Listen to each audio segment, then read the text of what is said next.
présentation de Lise Molimar et de Pascal Jarnot. Sur la nouvelle recommandation que certains d'entre vous ont entendu parler, on l'a diffusée, on l'a discutée, d'autres vont en entendre parler pour la première fois. C'est donc une nouvelle recommandation de la Haute Autorité de Santé sur la manière de soutenir et d'accompagner justement cet engagement des usagers, c'est-à-dire comment on peut créer à l'échelle nationale des leviers institutionnels, un cadre institutionnel qui permettrait de favoriser, de catalyser ces pratiques-là. Donc, on a à la fois Lise, qui est patiente et qui était membre de ce groupe de travail pendant plus d'1 an et demi, et Pascal Jarnot, qui était le coprésident avec Marie Citrini, qui est une patiente également, de ce groupe de travail. Donc, ils ont également un certain temps de présentation et on prendra les questions dans le chat au fur et à mesure. N'hésitez pas, hein. Il y a plusieurs, encore une fois, qui nous écrivent en privé, mais n'hésitez pas à les partager en public et de prendre une période dédiée à cela à la fin. Donc, je vous envoie, juste avant de leur laisser la parole, dans la partie conversation, je vous envoie le lien à la page Internet dans lequel vous aurez l'ensemble des documents et des informations sur la recommandation. Donc, comme ça, si vous voulez avoir accès par la suite à plus de détails, n'hésitez pas. Pascal et Lise, je vous laisse la parole. Ah, Pascal, on ne t'entend pas. Lise, peut-être, si tu veux. Oui, tu disais? Non, je disais, vas-y. Ok, d'accord. Bon, bonjour à tous. Donc, moi, c'est Lise. Donc, je suis patiente atteinte de cancer et donc j'ai été missionnée par la Haute Autorité de Santé pour travailler dans ce groupe de travail autour de l'élaboration de cette recommandation. Alors, quand je dis que j'ai été missionnée, j'ai été sélectionnée en fait. Il y a eu un appel à candidature et donc j'ai postulé à cet appel à candidature et je crois que plus de 150 personnes, à la fois usagères et professionnelles, ont répondu à cet appel et donc on a été au total 18 sélectionnés, mais donc Pascal va vous présenter ça juste après. Donc, merci Lise. Effectivement, je vais vous présenter un travail de 2 ans. Là. Donc, moi, je suis Pascal Jarnot. Je ne me suis pas présenté tout à l'heure. Je viens de m'en apercevoir. Je suis médecin de santé publique. Je suis à mi-temps sur le CHU de Rennes et à mi-temps, je suis le coordonnateur du CAPS Bretagne, dont vous voyez le logo en haut à gauche. Et effectivement, j'ai été sollicité pour coordonner ce travail en fait, par la Haute Autorité de Santé. Donc, c'est un travail. Ouais, excuse-moi. Donc, qui s'appelle. Donc, la recommandation s'appelle soutenir et encourager l'engagement des usagers dans les secteurs social, médico-social et sanitaire. On va revenir dessus. On va vous détailler tout ça. Donc, c'est un travail qui remonte à 2018. Donc, vous voyez, on a travaillé près de 2 ans, une autosaisine. Vous savez que la Haute Autorité de Santé, en fait, une des instances majeures, c'est le collège. Et parmi ces collégiens, collégiennes, c'est comme ça qu'on les appelle, il y avait effectivement un représentant d'usagers qui est très connu, un patient, donc Christian Saout. Et donc, il y a une autosaisine de la Haute Autorité de Santé via Christian Saout. Et ça faisait écho, en fait, à un travail qui avait déjà été mené au niveau de la Haute Autorité de Santé. Donc, toujours pour aller dans le sens de ce que disait Isabelle Dadon tout à l'heure, on est bien dans cette démarche, vous voyez, donc un des 6 axes stratégiques de la Haute Autorité de Santé pour 2019-2024, donc ce travail avait eu lieu entre 2016 et 2017, c'était de faire de l'engagement des usagers une priorité. Et donc, la saisine de la Haute Autorité de Santé, l'objectif, c'était de rédiger un guide méthodo. Donc, on n'a pas été rédigé un guide méthodo, on a plutôt proposé des recommandations générales pour l'engagement des patients et des usagers. C'est comme ça que c'était intitulé. Oui, s'il te plaît. Juste quelques mots pour dire qu'on est vraiment dans la démarche qu'on essaye de porter ici au CAPS Bretagne et que, bien entendu, plein d'autres portent ailleurs, hein, tous les exemples qu'on vient de voir. C'est effectivement d'être dans du partenariat. Donc, les principes forts qui nous ont guidés dans la rédaction de cette reco, ça a été de co-construire, donc avec 2 coprésidents, donc Marie Citrini, que sans doute beaucoup d'entre vous connaissent, qui est une représentante d'usagers à la PHP et qui fait aussi plein d'autres choses, qui est très engagée à l'Haute Autorité de Santé. Et donc moi-même, 2 chargés de projet avec d'une part Karen Jolan, qui est une personne qui avait une formation de sociologue, mais qui est usagère, qui a une expérience forte avec la maladie. Et puis Maryse Carrère, qui est une professionnelle qui nous a rejoint en cours de route, donc qui était chargée de mission à la Haute Autorité de Santé. Et puis, Lise en a parlé, 18 membres du groupe de travail avec 9 usagers et 9 professionnels, avec derrière, par rapport à ce qu'on disait tout à l'heure sur la reconnaissance, notamment la prise en compte de frais de déplacement et de défraiement. le principe de la biodiversité. Donc, vous avez vu que je vous parlais du champ social, médico-social et sanitaire. Donc, ça a été une vraie gageure d'essayer d'avoir une représentation équilibrée pour le mode d'exercice, les différents courants de pensée, la diversité géographique. Bien entendu, le principe de confidentialité et d'indépendance. Le périmètre, alors moi j'ai repris ça parce que c'était dans la note de cadrage, en fait, c'était pour vous faire sourire peut-être sur le exclusivement, en fait, parce que voilà, on avait juste à s'occuper des pratiques participatives et collaboratives dans le social, le médico-social et le sanitaire. Et par contre, on nous a bien dit, par contre, vous n'allez pas sur les politiques publiques. Ça nous a beaucoup soulagé, en fait, hein, quand on s'est aperçu de la montagne qui nous attendait. Les objectifs, voilà, ils étaient rédigés de cette manière-là. Hein, vous les aurez, c'est de proposer aux patients usagers et aux différents acteurs du système de santé des repères pour mettre en œuvre des pratiques d'engagement effectifs des patients usagers. Donc, quelque chose qui nous a vraiment guidés, c'était, Élise, tu commandes bien entendu comme on s'était dit quand tu veux, c'était vraiment d'éviter la participation à l'IBI. Et donc, derrière, 3 objectifs plus opérationnels qui étaient d'identifier et d'écrire les démarches d'engagement. À chaque fois qu'il y ait des démarches d'engagement, de les amener à bien préciser les objectifs, les modalités et critères d'évaluation, et puis éventuellement de signaler les pratiques à éviter. Je vous dirai les différentes productions, on vous dira, Lise et moi, les différentes productions hein, qui ont été amenées dans la suite de cette recommandation. Mais la synthèse hein, qui fait 8 pages, hein, je ne sais plus qui l'a dit tout à l'heure, je crois que c'est toi, Alexandre, est décomposée comme ça. Donc, on vous a mis la première page à la fin de ce diaporama, donc vous pourrez la voir pour ceux qui ne l'ont pas encore vue. Il y a une première page avec une quinzaine de lignes, hein, je vais vous le présenter juste après, c'est l'essentiel en fait, de ce qu'il faut retenir. On a réussi à se mettre d'accord sur une quinzaine de lignes, et sur cette première page, il y a aussi la définition d'engagement.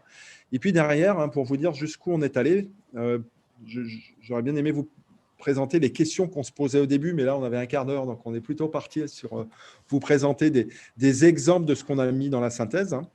Donc, ça concernait les valeurs et les principes à respecter. Il y a aussi tout un tas de recommandations autour des différentes formes d'engagement, que ce soit au niveau des activités de soins, des structures et des pilotages de projets, donc plus sur les pratiques et les organisations, mais aussi dans la formation et dans la recherche.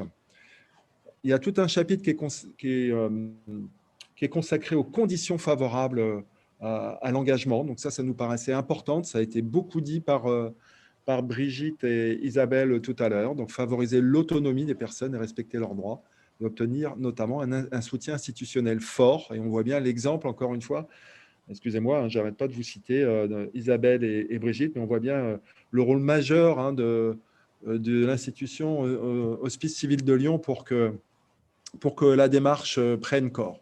Et puis derrière, toujours cette question de l'évaluation. Hein, nos deux collègues de Lyon ont bien insisté derrière. Ils ont déjà anticipé et prévoient une évaluation. Donc, bien évaluer derrière la qualité et les effets de l'engagement.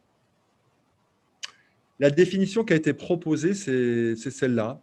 Je vous la lis rapidement. Dans les secteurs social, médico-social et sanitaire, l'engagement des personnes concernées désigne toute forme d'action individuelle ou collective au bénéfice de leur santé, leur bien-être ou leur qualité de vie. Et donc, derrière, cet engagement nécessite en regard l'engagement des professionnels et des décideurs. Donc, pour nous, c'était très important et ça a donné l'occasion de beaucoup de débats dans le groupe, hein, afin qu'effectivement, derrière, l'expérience, les besoins et préférences des personnes concernées soient prises en compte. Et cet engagement conjoint, donc c'est la base du partenariat, ça concourt derrière à un meilleur service rendu aux personnes concernées et à l'augmentation de leur pouvoir d'agir. Donc, on est bien hein, sur ces différents aspects. On travaille aussi bien auprès des professionnels que des usagers, on travaille bien sur les pratiques, mais surtout, on travaille aussi sur les organisations, voire le pilotage qui permet, entre guillemets, ces bonnes pratiques. Lise, peut-être je vais te laisser présenter l'essentiel. Ok. Alors, donc la Pascal vous a présenté un petit peu ce qu'on s'était dit au départ et ce qu'on a essayé de faire donc, pour cette recommandation. Je mettrais juste l'accent sur le fait que la recommandation peut sembler un peu lourde à lire parfois parce que voilà, des phrases très longues, parce qu'il fallait à chaque fois répéter secteurs sociaux, médico-sociaux, sanitaires, etc. Donc, c'est vrai que c'est parfois pas forcément hyper lisible pour tout le monde. Et nous, je le dis honnêtement, en tant qu'usagers qui avons participé à ce groupe de travail, on a rapidement été confrontés finalement à à cette difficulté de lisibilité. Donc, on a essayé ensemble de trouver des meilleures manières pour exprimer le plus simplement nos pensées. Mais c'était chose pas facile parce qu'il fallait dire beaucoup de choses en peu de phrases, peu de lignes, peu de mots, etc. Donc, voilà, on a essayé d'être le plus easy possible, mais on comprendra tout à fait que ce ne soit pas forcément le document le plus agréable à lire pour tout le monde. Donc, l'essentiel de cette reco, finalement, elle montre que l'engagement des personnes, finalement, elle nécessite d'être encouragée et soutenue par les décideurs et gestionnaires. Parce que toutes les personnes qui veulent s'engager, s'il n'y a personne pour les encourager ou pour les soutenir, forcément, ça devient compliqué. Et l'objectif pour chaque projet et situation, c'est d'atteindre le plus haut niveau d'engagement possible. Donc, ça veut dire qu'on va essayer, dans chaque projet qu'on met en place avec des usagers et des professionnels, de viser le plus possible la collaboration et la co-construction du projet, et pas seulement à la fin l'usager qui relie et qui, entre guillemets, signe ou valide une recommandation. Et pour ce faire, pour que finalement cette place de l'usager elle soit la mieux reconnue possible et la mieux valorisée, il nous semble indispensable de prévoir des modalités de reconnaissance des personnes engagées. On en a déjà parlé aujourd'hui et on en parle régulièrement quand on fait des conférences de ce genre avec des patients partenaires.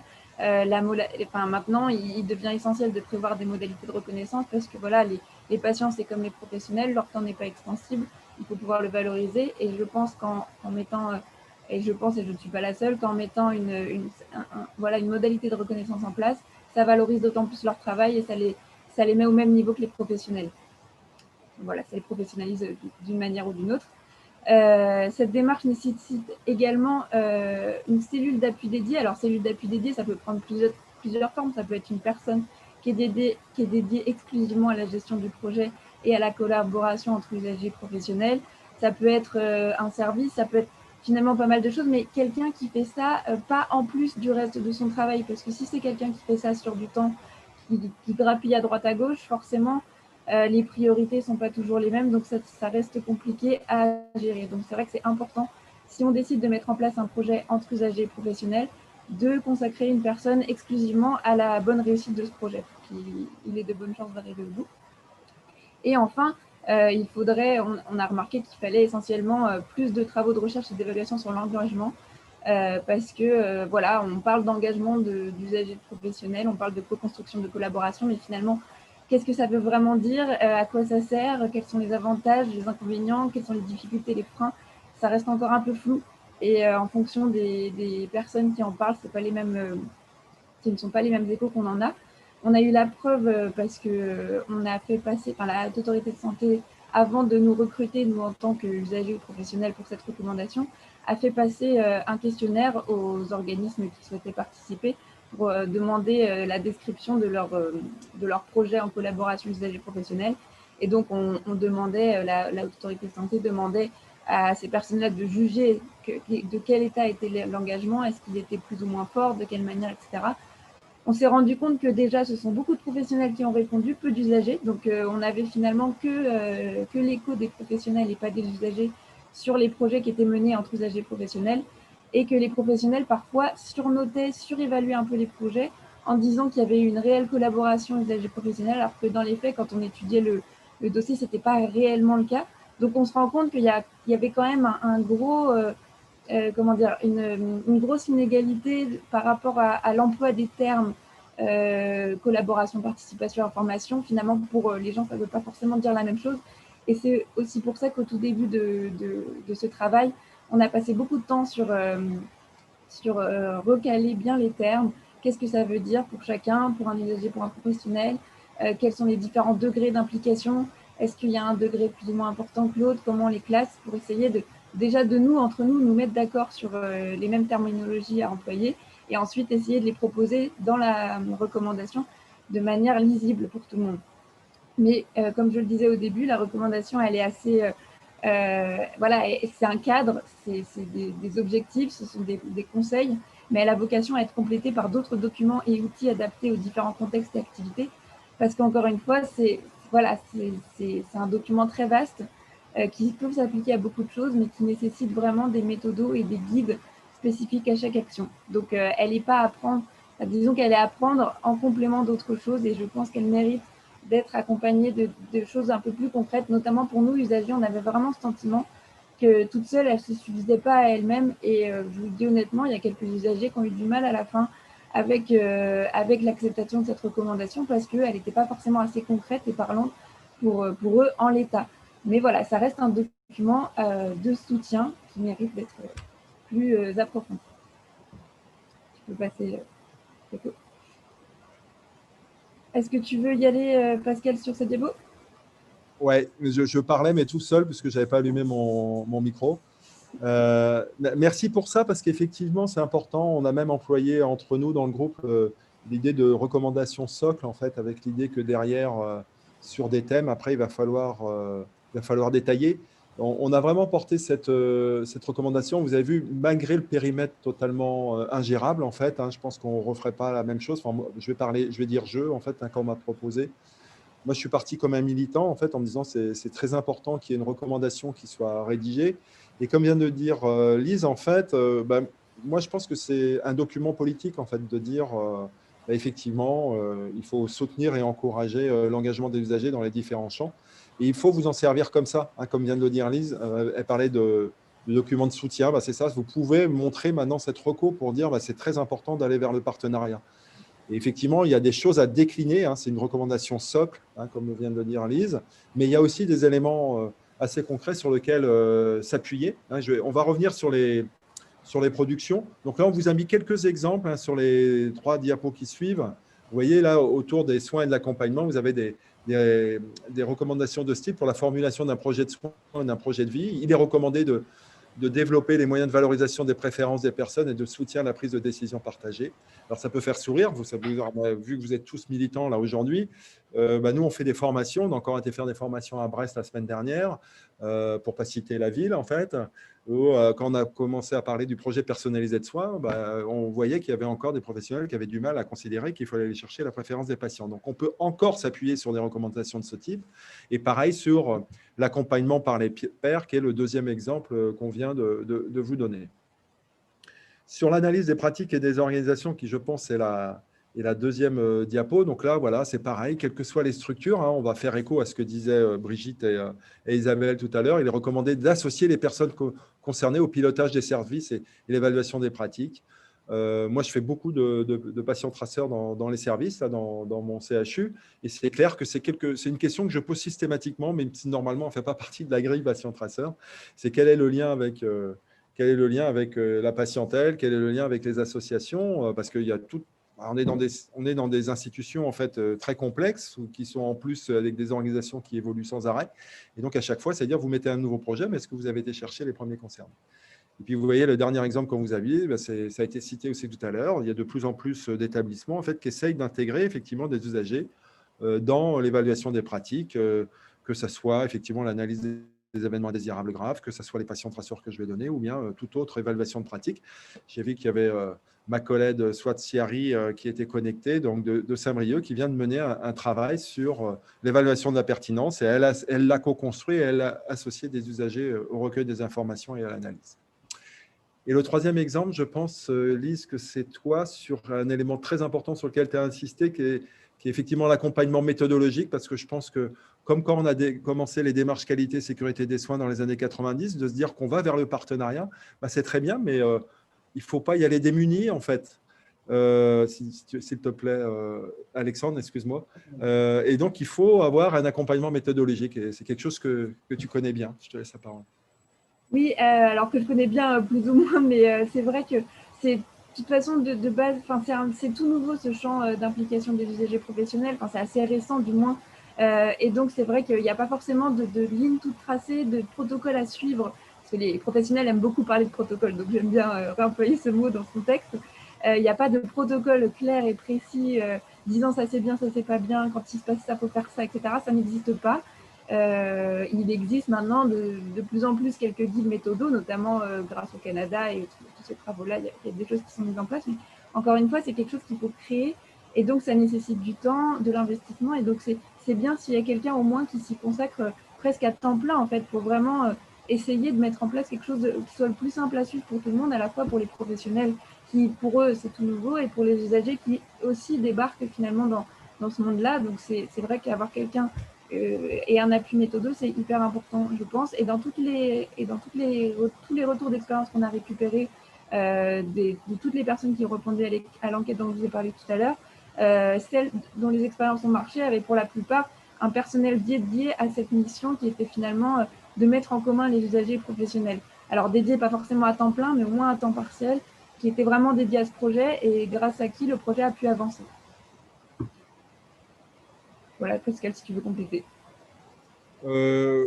Oui et non. Enfin, je trouve que c'est très complet ce que tu as dit. Enfin, je crois que c'est intéressant qu'on le dise tous les deux avec nos mots différents, mais on sent bien qu'il faut un accompagnement méthodologique. Et comme tu l'as très bien souligné, bah, cet accompagnement méthodologique, il peut prendre effectivement plusieurs formes, en fait. Mais voilà, on est tous persuadés que c'est important d'aller vers le partenariat, de faciliter l'engagement. Donc ça, c'est la première chose. Et puis la deuxième chose, moi, ce que je dis souvent, c'est qu'il ne faut pas oublier que ce n'est pas si simple que ça. On va travailler sur les pratiques et les organisations. Et donc, il nous faut des outils et un accompagnement pour travailler sur ces pratiques et ces organisations. Je rigole parce qu'on a un petit code avec Alexandre pour qu'il passe les diapos sans que je lui demande. La production, je pense que c'est important. Bien sûr, tu complètes, hein, tu as commencé à parler de certains aspects. On a effectivement cette synthèse qui renvoie, il y a 8 pages, il y a à peu près 80 recommandations sur cette synthèse, avec une première page avec d'une part l'essentiel et d'autre part l'engagement. Mais il y a aussi toute une analyse de la littérature récente, en fait, avec un argumentaire scientifique, parce que c'est là qu'on voit aussi que ça progresse, hein, en dehors de Ma Santé 2022, d'Assertif, comme on a dit, de l'organisation de la HAS, qui se dote d'un service dédié, hein, je crois qu'il ne faut pas oublier, et puis d'un conseil de l'engagement. On a aussi une multiplication, une explosion de la littérature sur le partenariat et l'engagement des usagers. Donc là, vous avez une analyse de la littérature plutôt récente. Et puis, vous avez un glossaire. Hein, vous avez été plusieurs dans le chat à dire stop aux acronymes. Donc, à côté de la reco, les chargés de mission se sont donné les moyens de rédiger un glossaire. Comme a fait mention Lise tout à l'heure, il y a aussi une enquête de pratique. On a été chercher, on a été à la pêche à la ligne, en fait, hein, au début de l'écriture de la reco. C'est-à-dire qu'on a envoyé dans tous nos réseaux, le plus largement possible, un appel à retour d'expérience. Et vous voyez, on a reçu 150 retours d'expérience. On a aussi reçu effectivement 150 candidatures pour ce groupe et puis donc 150 retours d'expérience. Donc, vous voyez, c'est aussi des résultats indirects qui montrent qu'il y a un début d'engouement, en fait. Hein, en tout cas, ça commence à être quelque chose dont les gens prennent conscience. On voulait en faire une synthèse. On a même fait un pseudo-Delphi autour de 150 retours d'expérience. On en a sélectionné 20, puis après, on en a sélectionné 6 avec l'idée d'en faire, entre guillemets, des expériences remarquables.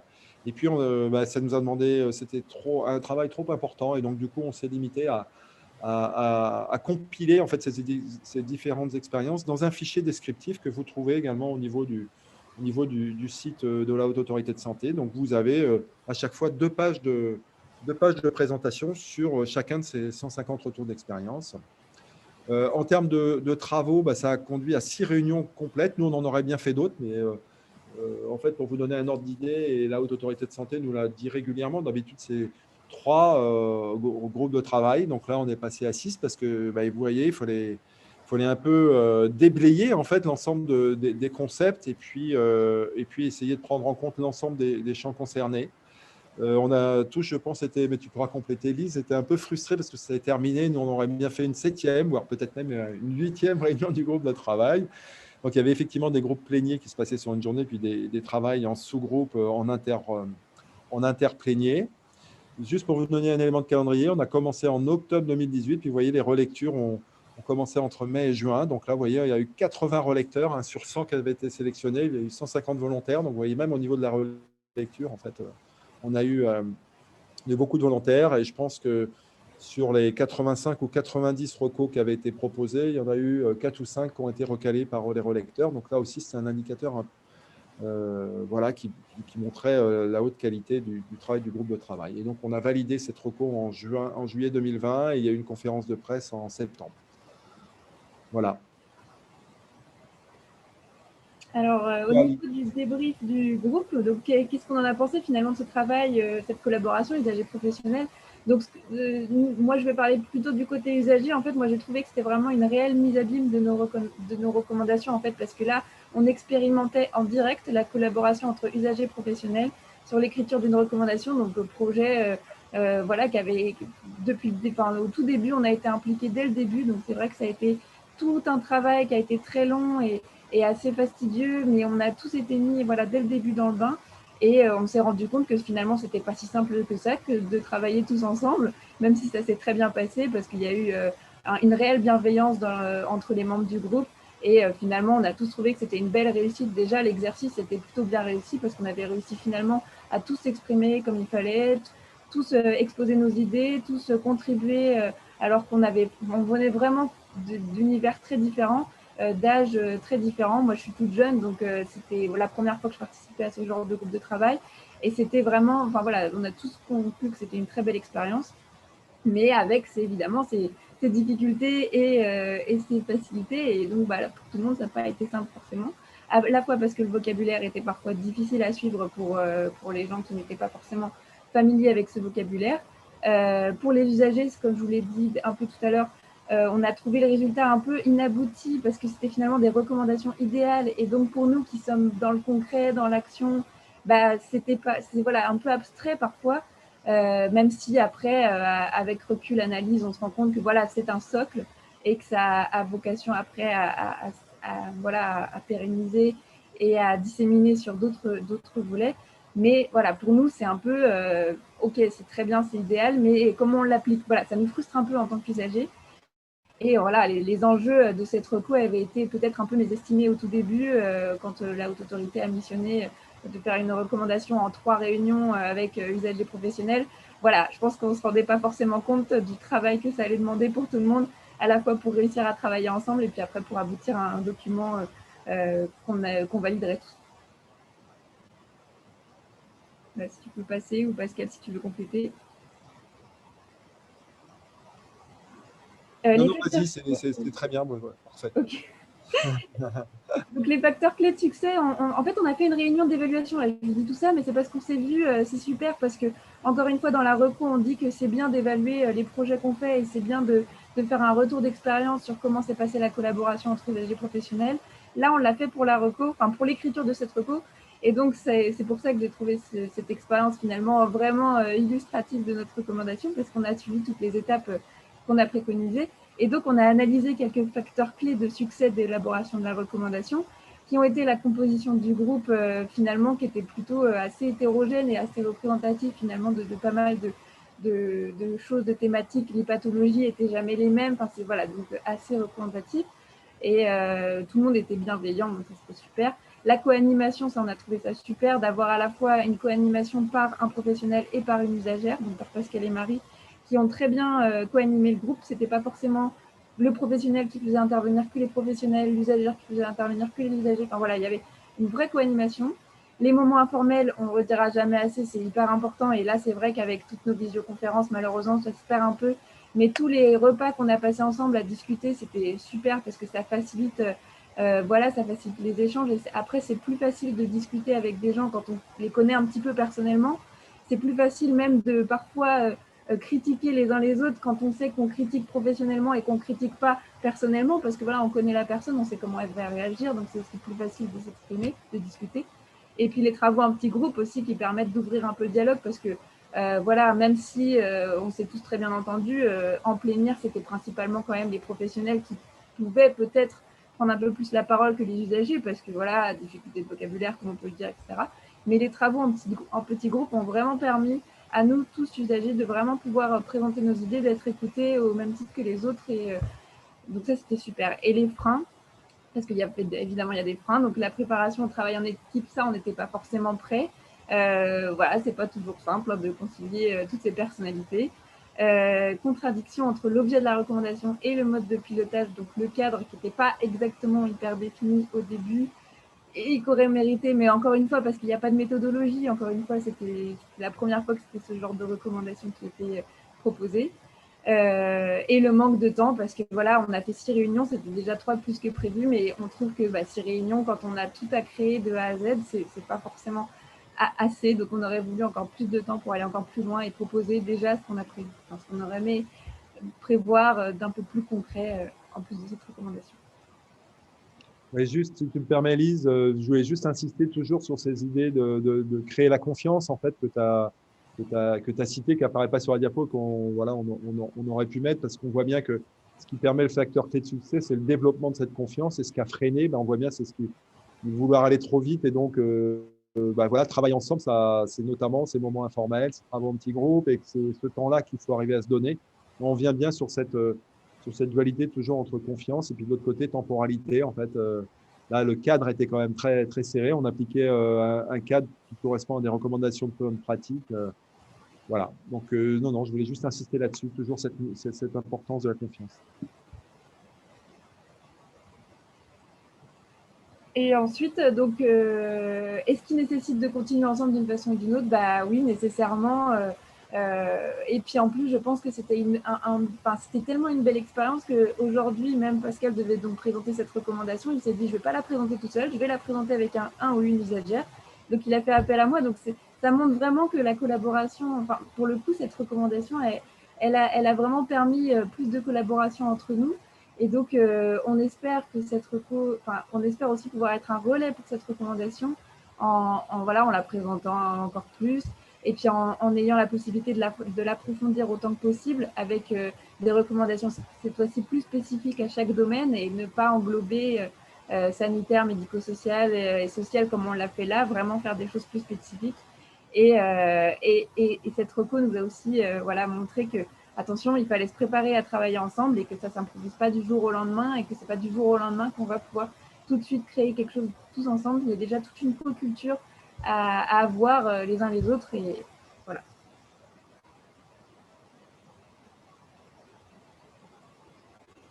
Et comment on voit notre rôle dans l'application de la recommandation, donc diffusion en tant que personne. Alors c'est vrai que ça peut être compliqué en tant qu'usager de dire je porte cette recommandation et je la diffuse parce que déjà, moi je le redis encore une fois, elle ne fait que 8 pages, il n'y a que des dizaines de recommandations, mais c'est un langage assez lourd quand même et assez compliqué parfois à expliquer. Donc c'est vrai que c'est assez difficile de dire je suis capable, enfin moi pour avoir même travaillé dans le groupe de travail, je ne suis pas capable de décortiquer chaque recommandation précisément, mais j'en comprends l'essence, je comprends tous les enjeux autour de ça. Donc le but notre rôle finalement dans cette application, c'est voilà, d'en parler, de dire qu'elle existe, de la proposer comme soutien justement à ceux qui voudraient mettre en place des projets de partenariat. Ça peut servir de document justement d'appui pour présenter à sa hiérarchie, montrer que maintenant ça y est, il faut s'y mettre à la collaboration et voici le document qui peut aider. Et ça peut contribuer aussi à la mise en dialogue justement entre des personnes qui peut-être seraient un petit peu fermées à cette collaboration, leur montrer que ben non, il ne faut pas être fermé à ça. La preuve, il y a un document qui existe, qui présente plusieurs pistes au moins de démarrage. Donc voilà, il ne faut pas hésiter à s'en servir. Et puis voilà, nous encore une fois, notre rôle en tant que membre du groupe de travail, c'est d'accompagner au déploiement de cette recommandation, justement en la présentant comme aujourd'hui à ce type d'événement.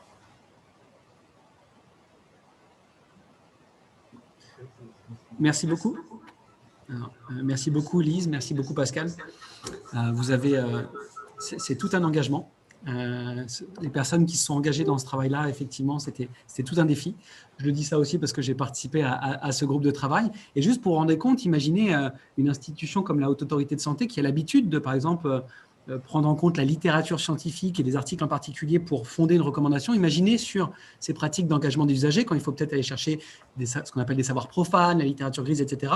Bah, les pratiques habituelles, les pratiques méthodologiques ne sont pas forcément, en tout cas, très rodées, il n'y a pas beaucoup de recul sur l'expérimentation de l'intégration de nouveaux savoirs pour former ce type de recommandations. Donc ça, c'est un des défis parmi d'autres, mais vous vous rendez compte des fois de l'exigence aussi de ce genre d'expérimentation. Et c'est ce qu'ils vous ont montré à Pascal et Lise à travers ce retour d'expérience, et à quel point, même si on a des gens très expérimentés sur le partenariat, qui font ça depuis des années, qu'on met ensemble dans une même salle, Ce n'est pas pour autant que le partenariat va se faire naturellement. Il y a des choses à préparer en amont, il y a des choses au point de vue de la méthodologie, du point de vue de la gouvernance, etc. Et donc, ça ne suffit pas. Donc, c'est juste un point de vigilance aussi qu'on peut souligner. C'est pour cette raison-là que dans cette journée-là, on a voulu vous partager ce retour d'expérience au-delà du texte. C'est-à-dire au-delà des recommandations et de ce qui est écrit, ce qu'on voulait, c'est que Lise et Pascal puissent vous partager le fait que même des gens engagés, que vous êtes, pour beaucoup d'entre vous, ça prend ces points de vigilance-là et comment on travaille collectivement, on expérimente collectivement pour éviter de tomber dans des pièges ou des conséquences indirectes qu'on n'avait pas prévues. Alors, dans les questions que je vais vous poser à tous les deux, Lise, je t'inviterai à commencer par y répondre et puis Pascal complétera. Alors déjà, pour rassurer plusieurs, le PowerPoint sera effectivement disponible. Donc, on le mettra, on l'enverra à la fois par courriel pour ceux qui se sont inscrits via le Framaform et on le mettra aussi en disponibilité sur le site de la Maison associative de la santé de Rennes, France Asso Santé Bretagne et CAPS Bretagne. Donc, pour ça, ne vous inquiétez pas, vous n'avez pas besoin d'écrire rapidement. Pour les questions, c'est la première, c'est pourquoi vous êtes parti avec pourquoi le groupe est parti sur la notion de personnes concernées plutôt que d'usagers qui est plus commun, plus courant. Est-ce que il y a une raison quelconque? Est-ce que ça a un impact important selon vous ou pas? Une autre question, que je vous en pose deux pour que ça aille plus rapidement. Des professionnels ont souligné le fait que dans le milieu de la santé actuelle, il y a d'autres enjeux, comme notamment des enjeux de restrictions budgétaires ou en tout cas en termes de ressources, ça devient plus délicat pour innover, pour développer de nouvelles pratiques. Comment d'un côté on pourrait s'investir, s'engager en termes de ressources pour le développement de ces pratiques d'engagement et les soutenir, et de l'autre côté, dans un contexte où il y a un désengagement sur certains types de dépenses, en tout cas, qui pour les professionnels les déstabilisent et rendent des fois moins leur quotidien facilitant pour s'engager dans de nouveaux projets, dans des pratiques innovantes, notamment de partenariat. Je vais essayer de répondre aux deux questions, sachant que j'ai déjà oublié la moitié de la deuxième. Alors, je la fais beaucoup plus courte. Attends, je reprends la première question par rapport aux personnes concernées et aux usagers. On a beaucoup discuté autour de tous les termes qui se rapportent finalement à ces terminologies-là. Et en fait, personnes concernées parce qu'on voulait inclure aussi les aidants, les accompagnants, toutes les personnes qui gravitent finalement autour des usagers concernés eux-mêmes. En fait, on ne voulait pas parler que des malades ou que des personnes souffrantes de quoi. Enfin, voilà. C'était englober toutes les personnes qui peuvent être concernées par les problématiques d'engagement dont on parlait. Donc, c'est pour ça qu'on a choisi ce terme de personnes concernées. Il n'est pas idéal, ça on le sait, parce qu'on s'est tellement pris la tête. Enfin, je vous dis honnêtement, on a passé des heures et des heures à discuter de quel terme on employait. Donc, c'est clairement pas le terme idéal. Je ne pense pas qu'il y ait un terme idéal qui existe aujourd'hui, mais voilà, c'est celui qui a été choisi pour la recommandation. C'est personnes concernées parce que voilà, c'était pas que les personnes accompagnées, c'était pas que les usagers, c'était pas que voilà, il fallait englober tout ce monde-là là-dedans, donc on a choisi personnes concernées. C'est arbitraire. Et donc la deuxième en beaucoup plus synthétique. Comment parler, comment sensibiliser les professionnels au fait de s'engager, prendre des ressources, que ce soit en termes de temps, d'argent, etc., dans le déploiement de ces pratiques-là, alors qu'en même temps, ils vivent dans leur système de santé des coupes ou des restrictions de ressources. Donc, comment ils reçoivent ça? Déjà, je pense que quand on est professionnel de santé, on a envie, on devient professionnel de santé parce qu'on aime l'humain. Je pense que déjà, c'est une raison qui fait qu'on choisit ce métier.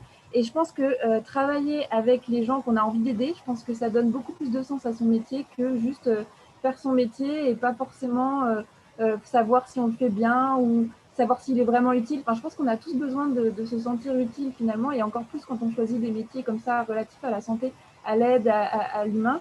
Et je pense que voilà, collaborer avec des usagers, avec des personnes concernées, etc., ça donne du sens à son métier.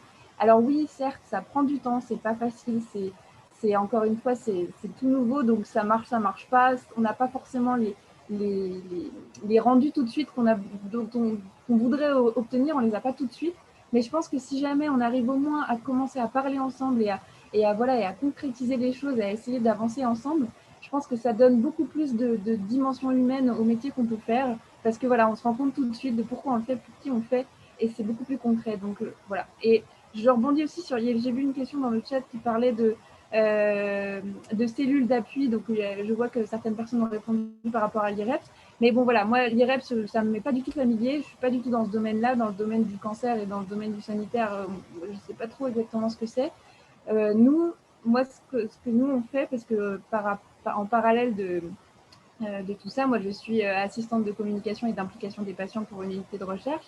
Et donc, moi, mon rôle, finalement, c'est d'essayer de faire travailler aussi des professionnels de santé, des chercheurs et des patients ensemble. Et donc, finalement, moi, je suis aussi, entre guillemets, cette cellule d'appui. Et en fait, c'est mon rôle, en fait, c'est de faire travailler tout ce petit monde-là ensemble. Donc, c'est des postes comme ça qui existent. Alors, ça n'a pas toujours le même nom. C'est pour ça que c'est pas facile à visualiser. Et c'est pour ça que ça prend plein de formes diverses et variées. Mais finalement, c'est des gens qui cherchent à la fois à communiquer davantage sur ce qui se passe dans le domaine de la santé aux personnes qui n'ont pas forcément les connaissances scientifiques nécessaires pour tout comprendre tout de suite, et qui essayent aussi de monter des projets en collaboration avec toutes ces personnes ensemble. Donc, ça peut être une forme de cellule d'appui, de soutien, de méthodo, tout ça. Je ne sais pas si j'ai répondu à la question. Joker. Oui, je peux dire, je vais donner mon point de vue de professionnel du coup. Mais voilà, tu as dit l'essentiel. Je pense que sur le premier point, sur la personne concernée, moi, je trouve ça très bien que tu rappelles effectivement qu'on s'est bien pris la tête, en fait. Et puis, c'est rigolo parce que tu parlais des REP, c'est en Bretagne, donc l'instance régionale en éducation et promotion de la santé, en fait. On a un groupe aussi où on se posait les mêmes questions. Et je trouve que la dernière fois qu'on a discuté, c'était effectivement est-ce qu'on devait prendre usagers ou personnes concernées. Enfin, c'est pareil. Je pense que ça nous a pris 2 heures. Hein. S'il y a des gens qui font partie du groupe qui sont là, je crois qu'Anne-Elisabeth Liet, tu peux mettre un petit mot. Les deux, enfin, il me semble qu'un élément qui nous a fait pencher vers personnes concernées, c'est qu'on s'intéressait au social et usagers. Ils ne voulaient absolument pas en entendre parler dans le champ social, si je me souviens bien. Ça a peut-être été le facteur déterminant parce que les deux ne nous satisfaisaient pas plus que ça, mais on voulait quelque chose d'assez englobant.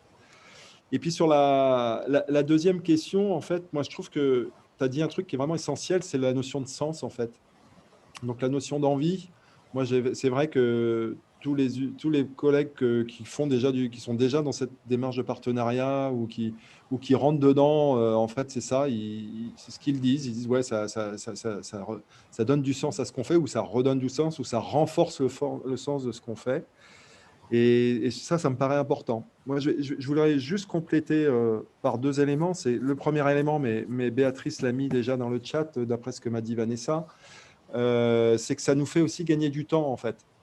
Voilà, de savoir écouter quelqu'un, bah, ça nous évite de faire des choses inutiles, ça nous évite de reposer 10 fois la même question. Donc, et souvent, le temps, on le compte en minutes pour se permettre après de rentrer vraiment dans une relation de partenariat, en tout cas au niveau des soins ou de l'accompagnement. Et au niveau de l'analyse des pratiques et des organisations, moi j'ai envie de dire, c'est un truc qu'on ne sait pas du tout faire dans nos pratiques, dans nos organisations. C'est si on considère qu'on est en train de changer, c'est-à-dire qu'on considère que c'est indispensable d'introduire le partenariat usager professionnel, ou on considère que c'est indispensable de renforcer l'engagement des personnes concernées, bien effectivement, il va falloir abandonner d'autres choses, parce que si on doit les accompagner méthodologiquement, ce n'est pas pour faire en plus de tout ce qui se fait. À mon avis, c'est faire autrement. Donc, c'est clair que quand on insiste tous les deux beaucoup avec Lise pour dire il faut un appui méthodologique, ben, c'est clair que cet appui méthodologique, il faut qu'on aille le chercher au niveau de ressources qui existent déjà et qu'on va transformer pour aller voilà, vers cette nouvelle manière de faire, ou dans cette évolution de la manière de faire. On ne peut pas conserver tout ce qu'on faisait avant, puis tout d'un coup rajouter quelque chose. Et c'est pareil sur nos collègues. Moi, c'est ce que je leur dis souvent. Par exemple, si on fait des analyses de pratique qui intègrent l'expérience des patients ou des personnes concernées, il faut peut-être arrêter d'autres analyses de pratique. Si on commence à développer des patients traceurs dans les établissements, il faut peut-être faire beaucoup moins d'audits. Mais ça peut être intéressant de faire des audits. Hein. Mais du coup, il faut se poser des questions dans ce sens-là. C'est effectivement c'est pas des ressources supplémentaires par rapport à la question d'Alexandre au début, parce que CAPS Bretagne, c'est Alexandre, parce que j'ai vu la question dans le chat.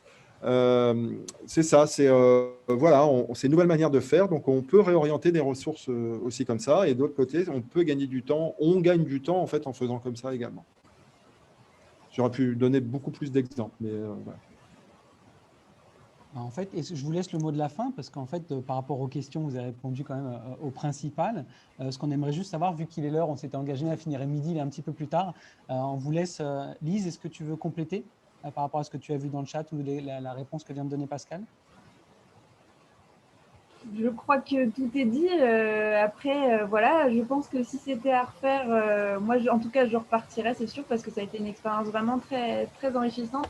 En plus de tout ce que j'ai appris, parce que voilà, des personnes très très convaincues sur le sujet, très alertes et tout, j'ai rencontré des super personnes et c'est vrai que le réseau dans ce domaine, c'est hyper important parce que c'est grâce aux expériences des autres qu'on arrive à se nourrir soi-même et qu'on arrive aussi à s'aimer de notre côté. Et donc, c'est vrai que c'est hyper important le partage d'expérience et que ce genre de travail, même si il aboutit à une recommandation qui est peut-être pas idéale, pas optimale, pas, voilà, elle est ce qu'elle est.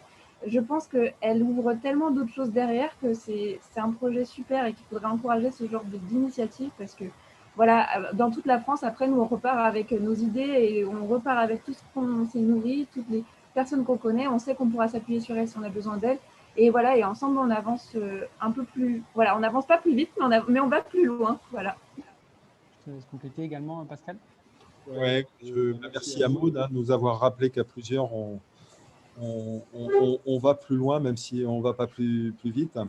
Moi, oui, non, je pense que c'est. Enfin, liste, je ne vais pas reprendre, parce que comme le dit quelqu'un sur le chat, là, voilà, c'est des belles paroles. Donc, voilà, je pense qu'il faut rester sur tes belles paroles. Moi, je pense que ce que tu as amené tout à l'heure avec la notion de sens, c'est le plus important. En fait, je trouve que ça renforce le sens de ce qu'on fait, en fait, et ça, c'est très fort. Ça nous demande effectivement du temps, mais voilà, il faut le prendre ailleurs.